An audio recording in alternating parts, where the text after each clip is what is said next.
നമസ്കാരം, മലയാളി വാർത്തയിലേക്ക് സ്വാഗതം. 10 ദിവസത്തെ ദൗത്യത്തിനായി പോയി 1 വർഷത്തോളം ബഹിരാകാശത്ത് കുടുങ്ങിപ്പോയ സുനിത വില്യംസും ബുഷ് വിൽമോറും നേരിട്ടത് ടൈപ്പ് എ വിഭാഗത്തിൽപ്പെടുന്ന ദുരന്തമെന്ന് നാസ. അവർ തിരിച്ചെത്തി. ഇപ്പോൾ ഇത്രയും ദിവസങ്ങൾ പിന്നിടുമ്പോഴാണ് ഈ ഒരു വളരെ നടുക്കുന്ന റിപ്പോർട്ട് നാസ പുറത്തുവിടുന്നത്. ദൗത്യം സമ്പൂർണ്ണ പരാജയമായിരുന്നുവെന്ന് സമ്മതിച്ചാണ് നാസയുടെ അന്തിമ റിപ്പോർട്ട്. 2024 ജൂണിൽ 8 ദിവസത്തെ ചെറിയൊരു യാത്രയ്ക്കായി അന്താരാഷ്ട്ര ബഹിരാകാശ നിലയത്തിലേക്ക് പോയ സുനിത വില്യംസിന്റെ ദൗത്യം അതീവ ഗുരുതരമായ സുരക്ഷാ വീഴ്ചയാണെന്ന് നാസ ഔദ്യോഗികമായി സമ്മതിച്ചു. എഞ്ചിനീയറിംഗ് വിഭാഗത്തിന്റെയും നേതൃത്വത്തിന്റെയും ദയനീയ പരാജയമാണ് ഈ ദൗത്യമെന്നും നാസ വിശേഷിപ്പിച്ചു. ഈ ദൗത്യത്തെ ടൈപ്പ് എ മിഷാപ്പ് വിഭാഗത്തിലുള്ള ദുരന്തമായാണ് ഇപ്പോൾ നാസ തരംതിരിച്ചിരിക്കുന്നത്. ഇന്ത്യൻ വംശജിയായ ബഹിരാകാശ സഞ്ചാരി കൽപ്പന ചൗള, ഈ പേര് നമ്മൾ ഒരിക്കലും മറക്കില്ല. കൽപ്പന ചൗള കൊല്ലപ്പെട്ട 2003 കൊളംബിയ ബഹിരാകാശ പേടക ദുരന്തത്തിന് നൽകിയ അതേ വിഭാഗമാണിത്. ബോയിങ് സ്റ്റാർലൈനർ ദൗത്യം പരാജയപ്പെട്ടതിനെ തുടർന്ന് സുനിത വില്യംസും ബുച്ച് വിൽമോറും 286 ദിവസമാണ് ബഹിരാകാശത്ത് കുടുങ്ങിക്കിടന്നത്.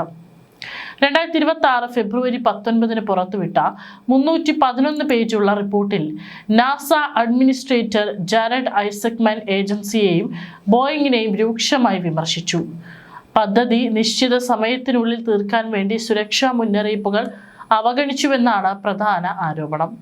2024 ജൂണിൽ വിക്ഷേപണം നടന്ന ഉടനെ പേടകത്തിന്റെ പ്രൊപ്പൽഷൻ സിസ്റ്റത്തിൽ തകരാറുകൾ കണ്ടു തുടങ്ങിയിരുന്നു. ബഹിരാകാശ നിലയത്തിനടുത്തെത്തിയപ്പോൾ 5 ത്രസ്റ്ററുകൾ, അതായത് ഈ ചെറു എഞ്ചിനുകൾ പ്രവർത്തനരഹിതമാകുകയും ഹീലിയം ചോർച്ച കണ്ടെത്തുകയും ചെയ്തു. ബഹിരാകാശ സഞ്ചാരികൾ സുരക്ഷിതമായി നിലയത്തിൽ എത്തിയെങ്കിലും പേടകത്തിന്റെ സാങ്കേതിക തകരാറുകൾ പരിഹരിക്കാൻ കഴിയാത്തത്ര ആഴത്തിലുള്ളതായിരുന്നു സുരക്ഷയേക്കാൾ കൂടുതൽ സമയക്രമത്തിന് മുൻഗണന നൽകിയ നാസ മാനേജർമാരുടെ നിലപാട് ഏജൻസിക്കുള്ളിൽ അവിശ്വാസത്തിന്റെ സംസ്കാരം സൃഷ്ടിച്ചുവെന്നും അന്വേഷകർ കണ്ടെത്തി. ഇതോടെ നിശ്ചയിച്ച 1 വാരത്തിന് പകരം 2025 മാർച്ച് വരെ അവർക്ക് അവിടെ തുടരേണ്ടി വന്നു. ഒടുവിൽ സ്പേസ് എക്സ് പേടകത്തിലാണ് അവർ ഭൂമിയിലേക്ക് മടങ്ങിയത്. ഇനിയിപ്പോൾ ഇവിടെ നാസ തരംതിരിച്ചിട്ടുള്ള ടൈപ്പ് എ അപകടം എന്താണ്?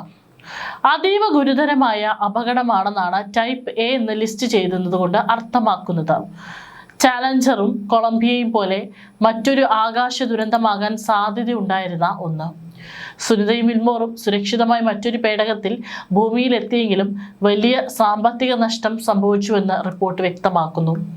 ചട്ടപ്രകാരം ഒരു ദൗത്യത്തിൽ $2 മില്യൺ കൂടുതൽ നഷ്ടമുണ്ടാകുകയോ പേടകത്തിന്റെ നിയന്ത്രണം പൂർണ്ണമായും നഷ്ടപ്പെടുകയോ ചെയ്യുമ്പോഴാണ് അതിനെ ടൈപ്പ് എ എന്ന് നാസ വിളിക്കുന്നത്. ചാലഞ്ചർ കൊളംബിയ ദുരന്തങ്ങൾക്ക് നൽകിയ അതേ ഗൗരവമേറിയ ലേബലാണിത്. സ്റ്റാർലൈനർ ദൗത്യത്തിൽ ഏകദേശം $200 മില്യൺ സാമ്പത്തിക നഷ്ടമുണ്ടായതായി ഐസക്മാൻ വെളിപ്പെടുത്തി. 2 മനുഷ്യജീവനുകൾ അപകടത്തിലാക്കിയ വീഴ്ചകളുടെ ഉത്തരവാദിത്തം ഏറ്റെടുക്കുന്നതിന്റെ ഭാഗമായാണ് നാസ ഈ വർഗീകരണം നടത്തിയത്. കൊളംബിയ ദുരന്തത്തിൽ കൽപ്പന ചൗള ഉൾപ്പെടെ 7 പേർ കൊല്ലപ്പെട്ടത് പേടകം ഭൂമിയിലേക്ക് തിരികെ പ്രവേശിക്കുമ്പോൾ തകർന്നു വീണായിരുന്നു. അന്നും എഞ്ചിനീയർമാരുടെ ആശങ്കകൾ മാനേജ്മെന്റ് അവഗണിച്ചതാണ് അപകടത്തിന് കാരണമായത്. സ്റ്റാർലൈനർ റിപ്പോർട്ടിലും സമാനമായ വീഴ്ചകളാണ് അന്വേഷണ സംഘം കണ്ടെത്തിയത്. എഞ്ചിനീയറിംഗ് തീരുമാനങ്ങളെ സ്വാധീനിക്കാൻ മറ്റു ലക്ഷ്യങ്ങളെ നാസ അനുവദിച്ചുവെന്നും ഇത് കൽപ്പന ചൗളയുടെ ജീവൻ നഷ്ടപ്പെടുത്തിയ പഴയ തെറ്റുകളുടെ ആവർത്തനമാണെന്നും റിപ്പോർട്ട് നിരീക്ഷിക്കുന്നു.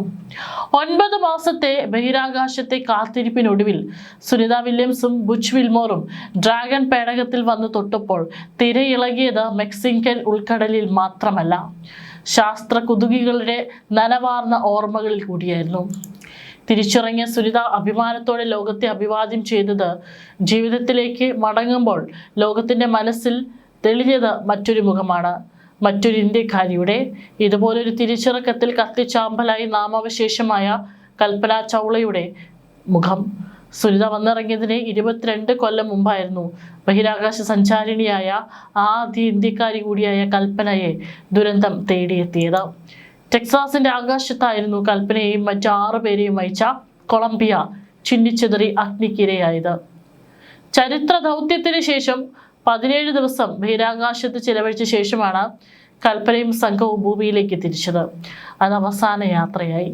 വിക്ഷേപണ സമയത്ത് സംഭവിച്ച ചില സാങ്കേതിക തകരാറുകളാണ് ദുരന്തത്തിന് കാരണമെന്നാണ് പിന്നീട് കണ്ടെത്തിയത്. കൽപ്പന വരുത്തിവെച്ച ചില പിഴവുകളാണ് ദുരന്തത്തിന് കാരണമെന്ന ആരോപണം വന്നിരുന്നുവെങ്കിലും നാസ അസാധാരണമായ ബഹിരാകാശ സഞ്ചാരി എന്ന് വിശേഷിപ്പിച്ച് കൽപ്പനയോട് ആദരവ് പ്രകടിപ്പിക്കുകയാണ് ചെയ്തത്. കൊളംബിയയുടെ തകർച്ച നടന്ന് 90 മിനിറ്റിന് ശേഷം തന്നെ നാസ കൊളംബിയ ആക്സിഡന്റ് ഇൻവെസ്റ്റിഗേഷൻ രൂപീകരിച്ച് അന്വേഷണം ആരംഭിച്ചിരുന്നു. മുൻ US navy admiral Harold V ജർമാന്റെ നേതൃത്വത്തിലുള്ള സംഘത്തിനായിരുന്നു അന്വേഷണ ചുമതല. ആദ്യഘട്ടത്തിൽ 8 അംഗ സമിതിയായിരുന്നു അന്വേഷിച്ചതെങ്കിലും പിന്നീട് 13 സംഘത്തിലേക്ക് ബോർഡ് വിപുലീകരിച്ചു. കൊളംബിയയുടെ ഇടത് ചിറകിൽ സംഭവിച്ച തകരാറാണ് തകർച്ചയ്ക്ക് കാരണമെന്നാണ് കണ്ടെത്തിയത്. താപകവചത്തിനും കേടുപാടുണ്ടായിരുന്നു. തിരിച്ചിറക്കത്തിനിടെ ഇടത് ചിറകുകൾക്ക് തീ പിടിക്കുകയും മിനിറ്റുകൾക്കുള്ളിൽ അഗ്നിഗോളമായി മാറുകയായിരുന്നു. ടെക്സസിന്റെ പല ഭാഗത്തും കൊളംബിയയുടെ അവശിഷ്ടങ്ങൾ പതിച്ചു. പ്രദേശവാസികൾ ഉയർന്ന സ്ഫോടന ശബ്ദവും പുകയും ആകാശത്ത് കണ്ടു. സാങ്കേതിക തകരാർ നാസ മനസ്സിലാക്കിയിരുന്നുവെങ്കിലും വേണമെങ്കിൽ നാസയ്ക്ക് ബഹിരാകാശത്ത് വെച്ച് തന്നെ പ്രശ്നപരിഹാരം നടത്താമായിരുന്നു എന്നൊക്കെയുള്ള വിമർശനങ്ങളും പിന്നീട് വന്നു. അതുകൊണ്ട് തന്നെ നാസയ്ക്ക് കൊളംബിയൻ ദുരന്തം വലിയ നാണക്കേടിനും വഴിവെച്ചു. 1981 കൊളംബിയയുടെ ആദ്യ ദൗത്യം. 1997 നടന്ന മറ്റൊരു കൊളംബിയൻ ദൗത്യത്തിലായിരുന്നു കൽപ്പനയുടെ ദൗത്യം. 2003 അവസാന ദൗത്യവുമായി. ഏതായാലും എന്തൊക്കെയോ സാങ്കേതിക മികവ് കൊണ്ട് ഈ ദൗത്യം അല്ലെങ്കിൽ സുരക്ഷിതമായി സുനിത വില്യംസിന്റെ യാത്ര അല്ലെങ്കിൽ അവരുടെ പേടകം, അവരെ വഹിച്ചുകൊണ്ടുള്ള പേടകം ഭൂമിയിൽ തിരിച്ചെത്തി എന്നുള്ളതും വളരെ ആശ്വാസം നിറഞ്ഞതാണ്. മാസങ്ങൾ പിന്നിടുമ്പോഴാണ് ഇപ്പോൾ ഇതിൽ തങ്ങൾക്ക് ഇത് വൻ പരാജയമാണ് എന്ന് സമ്മതിച്ചുകൊണ്ടുള്ള നാസയുടെ റിപ്പോർട്ടുകൾ പുറത്തു വരുന്നത്. ഇതിനു മുൻപ് ഇതിനെക്കുറിച്ച് ഒന്നും തന്നെ നാസ പ്രതികരിച്ചിരുന്നില്ല.